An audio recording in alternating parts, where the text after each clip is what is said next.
السلام علیکم دوستو، آج ہم پھر آپ کے پاس حاضر ہوئے ہیں ایک اور مسکنسیپشن کو لے کے، ایک اور ڈینجرس کانسیپٹ کو لے کے.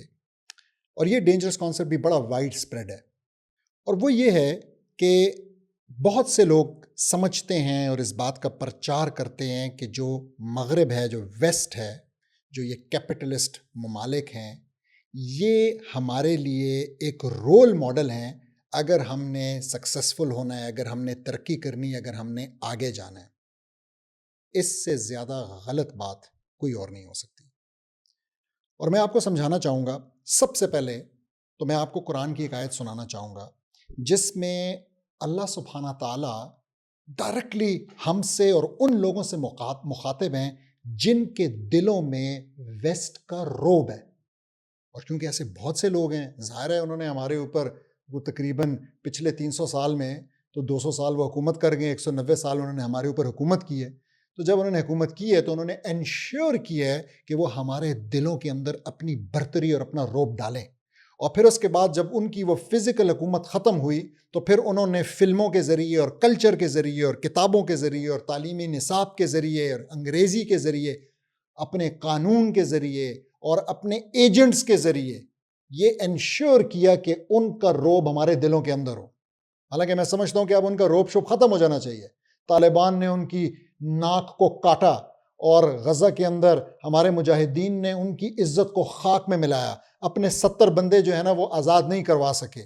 ایک ایک چپا چپا انہوں نے تباہ کر دیا، ہر گھر تباہ کر دیا وہاں پہ بمباری کر کے. لیکن ان کو سمجھ ہی نہیں آئی کہ کہاں زمین نگل گئی تھی، ان لوگوں کو کیا ہوا تھا. اور ان کو پھر سیز فائر کے ایگریمنٹ کے نتیجے میں ان کو اپنے لوگ ملے، ورنہ وہ اپنے لوگ نہیں لے سکے ان سے. لیکن بہرحال میں آپ کو قرآن کی وہ آیت سنانا چاہوں گا. اللہ سبحانہ تعالیٰ فرماتے ہیں اتخشونہم، کیا روب میں ہو تم ان کے، کیا ڈرتے ہو تم ان سے. اتخشونہم فاللہ احق ان تخشوہ، حالانکہ حق تو اللہ کا ہے کہ اس سے ڈرا جائے، اس کے روب میں ہو. ان کنتم مؤمنین، اگر تم ایمان والے ہو. تو پہلے تو اس بات کو اسائڈ کر دیں کہ یہ روب یہ ہمارے عقیدے کے خلاف ہے. ہم کسی کے روب میں نہیں آتے، ہم کسی سے نہیں ڈرتے، چاہے اس کی بندوق جتنی بڑی کیوں نہ ہو. اور الحمدللہ ہمارے پاس تو کوئی ایسی چیز بھی نہیں ہے مسلمانوں کے پاس جس کی کمی ہو. نہ ہمارے پاس نمبرز کی کمی ہے پاپولیشن وائز، نہ ہمارے پاس ملٹریز کی کمی ہے، نہ ہمارے پاس ہارڈ ویئر کی کمی ہے، ملٹری ہارڈ ویئر کی، نہ ہمارے پاس کوئی کھیت کھلیان کی کمی ہے.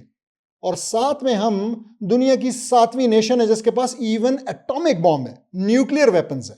مطلب کن ملکوں کا نام آتا ہے جی؟ امریکہ، تو برطانیہ، تو فرانس، تو چین، اور جرمنی جیسے ملک کے پاس بھی نہیں ہے، جاپان جیسے ترقی یافتہ ملک کے پاس نہیں ہے، ساؤتھ کوریا جیسے ترقی یافتہ ملک کے پاس نہیں ہے. پاکستان کے پاس ہے، میزائل ٹیکنالوجی ہے، اور کیا کیا نہیں ہے. لیکن پٹنگ دیٹ اسائڈ، جب ہمیں کہا جاتا ہے کہ آپ جو ہے نا ان کو دیکھیں، آپ ان سے متاثر ہوں اور آپ ان کے ماڈل کو اپنائیں، اور آپ بھی جو ہے نا اپنا ایمان بیچ کر اور کسی طریقے سے یہی کمانے شمانے اور ان چیزوں کے اوپر لگ جائیں، تو ہمیں اس کا جواب دینا پڑے گا. ہمیں آرگیو کرنا پڑے گا کہ یہ بات کیوں غلط ہے. تو میں آپ کو سب سے پہلے ایک اور آیت کی طرف اس آرگیومنٹ میں لے جانا چاہوں گا جو کہ بہت ہی ریلیونٹ ہے. ایسا لگتا ہے کہ اللہ سبحانہ تعالیٰ اس بات کو ایڈریس کر رہے ہیں. اللہ سبحانہ تعالیٰ کہتے ہیں فَلَا تُعْجِبْكَ أَمْوَالُهُمْ وَلَا أَوْلَادُهُمْ إِنَّمَا يُرِيدُ اللَّهُ لِيُعَذِّبَهُمْ بِهَا فِي الْحَيَاةِ الدُّنْيَا وَتَزْهَقَ أَنفُسُهُمْ وَهُمْ كَافِرُونَ. اللہ سبحانہ تعالیٰ کہہ رہے ہیں تو تمہیں کہیں ان کے مال اور ان کی اولاد تعجب میں نہ ڈال دے، امپریس نہ کر دے. ٹھیک ہے، اللہ یہی چاہتا ہے کہ ان چیزوں کے ذریعے، یعنی مال اور اولاد کے ذریعے، دنیا کی زندگی میں ان سے راحت و آرام دور کر دے. سوچیں ذرا، یعنی ان کو اولاد دے کے وہ ان سے راحت چھین رہے، وہ ان کو مال دے کے ان سے راحت چھین رہے. کیوں؟ ان کو سارا وقت فکر لگی رہتی ہے مال کی، پریشانی میں رہتے ہیں. 2 کو 4 کیسے کرنا ہے، 4 کو 8 کیسے کرنا ہے، 99 کے ہیر پھیر سے نہیں نکل سکتے، اور کفر کی حالت میں ان کی روح نکلے. تو یہ تو ہمیں اللہ سبحانہ تعالیٰ بتا رہے ہیں کہ آپ کو وارن کر رہے ہیں کہ آپ نے امپریس نہیں ہونا، آپ نے تعجب میں نہیں آنا کہ یار کیوں ان کو اتنا کچھ ملا ہے، مجھے کیوں نہیں ملا. ایک تو یہ بات ہے. لیکن میں آپ کو صرف یہ نہیں کہنا چاہ رہا کہ ہم ڈیسٹنڈ ہیں کہ ہم اس حالت میں رہیں گے کہ ہم کمزور ہوں گے یا ہم مالی طور پہ اور ٹیکنالوجی کے طور پہ پیچھے ہوں گے. پہلی بات تو ہے کہ ہم جانتے ہیں ہماری 1400 سال کی ہسٹری میں تقریباً 1000 سال تو ہم نے راج کیا ہے, 1000 سال تو ہم نے ٹیکنالوجی کے ہم فور فرنٹ پہ رہے ہیں. اس سے پہلے کی ایک ایپیسوڈ میں میں نے اس کو بڑا ڈیٹیل میں ڈسکس کیا کہ کیسے میڈیسن, فزکس, سوشیولوجی, کارٹوگرافی, ٹیکنالوجی, باقی کیسے ہم ان سب چیزوں کے اندر, ان سائنسز کے اندر کیسے ہم آگے تھے. ٹھیک ہے, تو کوئی حیرانی کی بات نہیں ہوگی کہ مسلمان انشاءاللہ واپس اپنے راستے پہ آئیں گے تو وہ واپس ان چیزوں میں آگے ہو جائیں گے. تو لیکن جو ایک اور بات سمجھنے والی ہے, دیکھیں ہمیں ویسٹ سے ترقی ریلیٹڈ کوئی چیز لینے میں کوئی آر محسوس نہیں ہونی چاہیے. علم جو ہے نا, علم وہ تو مومن کی کھوئی ہوئی میراث ہے, جہاں سے ملے اس کو آپ لے لیں, اٹھا لیں. فرق صرف یہ ہے, مسئلہ صرف یہ ہے کہ آپ نے ایک ڈسٹنکشن سمجھنی ہے. آپ نے یہ ڈسٹنکشن سمجھنی ہے کہ there are two types of things. ایک کو ہم کہتے ہیں حدارہ اور دوسری کو ہم کہتے ہیں مدنیہ. حدارہ کیا ہے؟ حدارہ وہ ہے جو کہ ان لوگوں کے کلچر کا حصہ ہے, جو کہ ان کے جو فلسفہ ہے, جو ان کا ویو پوائنٹ اباؤٹ لائف ہے, جو کہ کفر پہ مبنی ہے, ان کے اس ویو پوائنٹ اپون لائف سے نکلا ہے. مثال کے طور پہ ان کا جتنا پولیٹیکل سسٹم ہے, ان کا جمہوریت کا نظام ہے, ان کے اور یہ جو فیمنزم کا کانسیپٹ ہے, یہ جو سارا ماڈرنزم کا کانسیپٹ ہے, ٹھیک ہے, اور یہ جو فریڈمز کا کانسیپٹ ہے, ان کا پورا قانون, یہ سب کچھ ان کے جو ویو پوائنٹ اباؤٹ لائف ہے, جس میں کہ انہوں نے الگ الگ کر دیا کہ جی انسانوں کی مرضی چلے گی اور انسان جو ہے نا فیصلہ کریں گے, اور اللہ تعالیٰ کو نعوذ باللہ انہوں نے مسجد میں اور مندر میں اور گرجا گھر میں بند کر دیا ہے. یہ چیزیں ہم ان سے نہیں لے سکتے. نیشنلزم کا کانسیپٹ ہے, یہ ہم ان سے نہیں لے سکتے, اور ہم نے انفارچونیٹلی یہی لیا اور ہم نے اس کو ان کی ترقی کا وجہ سمجھا. یہ بالکل غلط ہے. دوسری طرف اگر کوئی چیز ہے جو کہ مدنیہ کہلاتی ہے, جو کہ فزیکل آبجیکٹس ہیں, اور وہ آبجیکٹس ہیں جو کہ ان کے ویو پوائنٹ ان لائف, ان کی فلسفے سے نہیں نکل رہے ہیں. جیسے گاڑی کا کیا تعلق ان کے فلسفے سے, راکٹ کا کیا تعلق؟ بھئی ایک ٹیکنالوجی بنائی گئی ہے, کیا راکٹ نعوذ باللہ آپ کو کسی بھی طریقے خدا سے دور کرتا ہے؟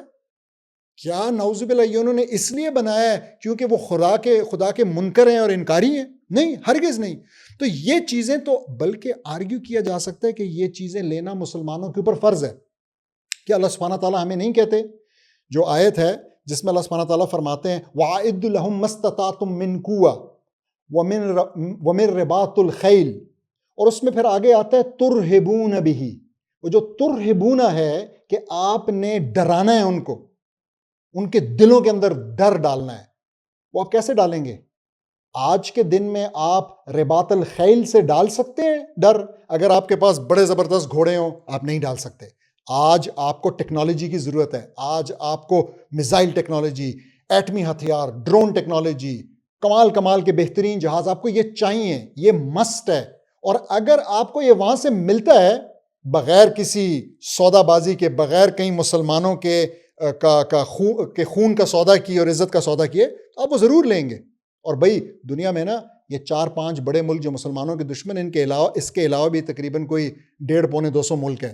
آپ ان سے سب کچھ لے سکتے ہیں. آپ کا برازیل کے ساتھ کوئی جھگڑا نہیں ہے, آپ کا ساؤتھ افریقہ کے ساتھ کوئی جھگڑا نہیں ہے, تو آپ وہ لے سکتے ہیں. تو آپ نے یہ لینا ہے. اور پھر بیچ میں ایک کیٹیگری نہیں, ایک کیٹیگری تو بالکل کلیئرلی آپ کو پتا ہونا چاہیے کہ یہ تم لے ہی نہیں سکتے. دوسری کیٹیگری بالکل کلیئر, آپ کے اوپر فرض ہے ٹیکنالوجی کو لینا. ٹھیک ہے, چاہے وہ موبائل ٹیکنالوجی ہے, کمیونیکیشنز ٹیکنالوجی, اے آئی ہے, یہ سب آپ نے لینا ہے, یہ آپ نے سمجھنا ہے. آپ نے بندے بھیجنے ہیں سیکھنے کے لیے, جاؤ سیکھ کے. اور رسول اللہ صلی اللہ علیہ وسلم نے صحابہ بھیجے تھے, تلوار کا جو فن ہے تلوار بنانے کا, اس کو سیکھنے کے لیے. آئی تھنک یمن بھیجا تھا, اور وہ گئے وہاں پہ میٹلرجی کے ایکسپرٹس تھے کہ کیسے جو ہے نا مار کے گرم کر کے کیسے جو ہے نا زیادہ مضبوط, زیادہ ہلکی, زیادہ تیز تلوار بنتی ہے. آج ہم نے بھی یہی کام کرنا ہے. اور پھر ایک کیٹیگری ہے ان چیزوں کی, ان اشیاء کی, فزیکل آبجیکٹس کی, جو کہ اصل میں کانسیپٹس کے سے ریلیٹڈ ہے. مثال کے طور پہ ایک ڈریس ہے, لیٹ سے بکینی پبلک ڈریس ہے, کیا ہم یہ لے سکتے ہیں؟ مثال کے طور پہ آرٹ ہے جس میں کہ برہنہ تصویریں بنتی, کیا ہم یہ لے سکتے ہیں؟ اور اس قسم کی چیزیں ہیں. تو مثال کے طور پہ کراس پہننا ہے, کیا ہم کراس پہن کے گھومیں گے؟ ٹھیک ہے, نہیں, یہ کچھ سگنیفائی کر رہا ہے. تو جو یہ سگنیفائی کر رہا ہے اس چیز, تو وہاں پہ ہمارے اوپر رسول اللہ علیہ وسلم کی حدیث من تشبہ بقوم فہو منہم اپلائی ہوتی ہے, کہ اگر کسی نے کاپی کی کسی قوم کی تو وہ ان میں سے ہوا, فہو منہم, ان میں سے ہے. ہم ان میں سے نہیں ہونا چاہتے. لیکن گاڑی لینے سے, ٹیکنالوجی لینے سے, موبائل لینے سے, اور وار کے جو ہے نا یہ سارا ایکوپمنٹ اور ٹیکنالوجی سب لینے سے اس سے ہم ان میں سے نہیں ہو جاتے ہیں. تو اس کنفیوژن کو آج دور کرنا ہے. ٹھیک ہے, تو ہمارے لیے ویسٹ رول ماڈل ہرگز نہیں ہے, اور کچھ چیزیں ہم ان سے لے سکتے ہیں اور بغیر کسی ہیچ کے, بغیر کسی شرم کے لینی چاہیے, کیونکہ اس پہ ان کا کوئی ان کی کیا کہتے ہیں ان کا جو کلچر ہے اور ان کا جو ویو پوائنٹ ان لائف ہے اس کی کوئی کنٹریبیوشن نہیں ہے, بلکہ these are just neutral things. یہ بالکل ایسے ہی ہے جیسے چھری ہے, چھری سے اگر آپ مسلمان کا گلا کاٹ رہے ہیں تو آپ حرام کر رہے ہیں, اور اگر آپ اپنا بچاؤ کر رہے ہیں یا دشمن کے ساتھ لڑ رہے ہیں تو آپ بہت اچھا کام کر رہے ہیں. تو اس لیے ان چیزوں میں کوئی ایسی بات نہیں ہے کہ آپ سمجھیں کہ یہ نہیں لینی ہے. تو once this confusion is gone, Muslims انشاءاللہ ول رائز اگین. تو آپ نے اس میسج کو, اس کانسیپٹ کو اپنوں تک, اوروں تک پہنچانا ہے. جزاک اللہ.